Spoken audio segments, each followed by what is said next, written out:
কেমন সাড়া পাচ্ছেন এবং কি মনে হচ্ছে আপনার মেন উদ্দেশ্য হিসেবে কাকে মনে হচ্ছে আপনাকে দিতে বলে? আজকে ইসলামপুর সাব ডিভিশনে আমরা এসে প্রথমে আমাদের পাঞ্জিপাড়া ইকোরচালা কালী মন্দিরে মায়ের কাছে পুজো দিয়ে আশীর্বাদ দিলাম। এখন আমরা প্রচারে বেরোবো। আজকের থেকে আমাদের ইসলামপুর সাব ডিভিশনের প্রচার শুরু হবে এবং আমরা এখন অবধি যেখানে যেখানে প্রচার শুরু করেছি মানুষের খুব সাড়া রয়েছে। শুধু সাড়া নয়, আমাদের জয় নিশ্চিত। দাদা বলছি যে রায়গঞ্জ কেন্দ্রের যে তিনজন প্রার্থী আছে, তিনজন প্রার্থী কোনো না কোনো সময় দল বদল করেছিল। তো এই যে দল মানে সাধারণ মানুষের কাছে বা ভোটারদের কাছে মানে এটাই একটা অবিশ্বাসের জায়গা তৈরি হয়েছে যে যে ভোটটা দেওয়া হচ্ছে সেগুলো তো পরে গিয়ে দল বদল করবে কিনা। তো আপনি এই বিষয়টা প্রার্থী হিসেবে কিভাবে মোকাবিলা করবেন?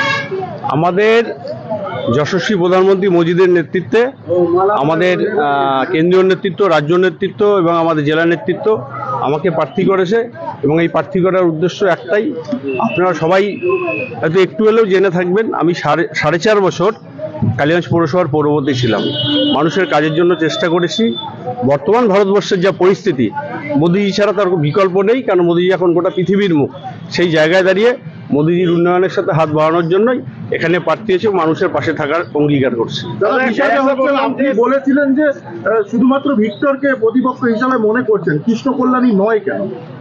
ওদের সাথে সব থাকবে, অর্থবল বাহুবল থাকবে, ভোট থাকবে মোদিজির সাথে। তারা একটা বিষয় বলছিলেন যে সিএএ নিয়ে কিন্তু তৃণমূল কংগ্রেস এবং কংগ্রেস এক প্রকার একটাই কথা বলছেন যে এক প্রকার সাম্প্রদায়িক মানে মানুষকেই তুলে দেওয়া হচ্ছে, মুসলিম সম্প্রদায়ের মানুষকে তুলে আজকে বিজেপি এটা চক্রান্ত করে সিএএটা লাগু করেছে।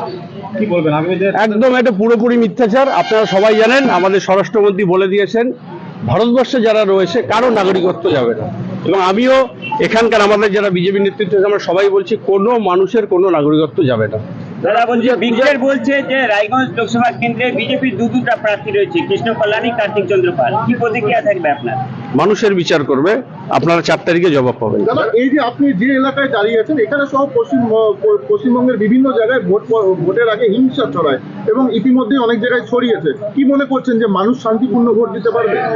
এবার দেখুন, আমরা তো আমাদের রাজ্য স্তরের নেতৃত্বের কাছে বলেছি, বিশেষ করে আমাদের কিছু এরিয়ায় ভোট দখল চলে, লুটতরাজ চলে। আপনারা গত পঞ্চায়েত নির্বাচনেও দেখেছেন যে ভোট হয়নি, আবার যেখানে ভোট হয়েছে সেখানে কাউন্টিং হলে হারিয়ে দেওয়া হয়েছে।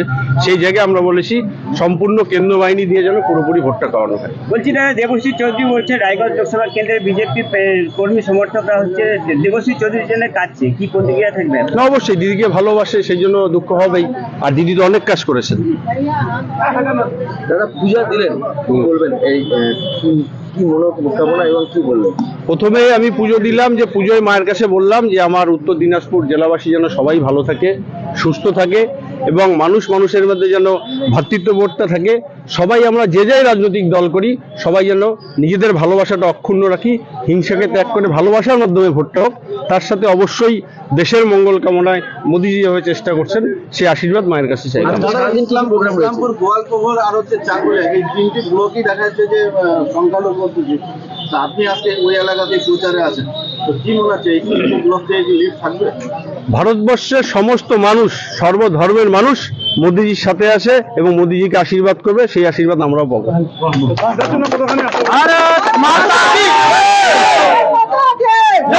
আচ্ছা, হিন্দি হবে। ইসলামপুর প্রেস ক্লাবকে প্রথমেই নমস্কার সবাইকে। দাদা এখানে দুটো ভিডিও করছো কেন? আমি ক্যামেরাটা অন। দাদা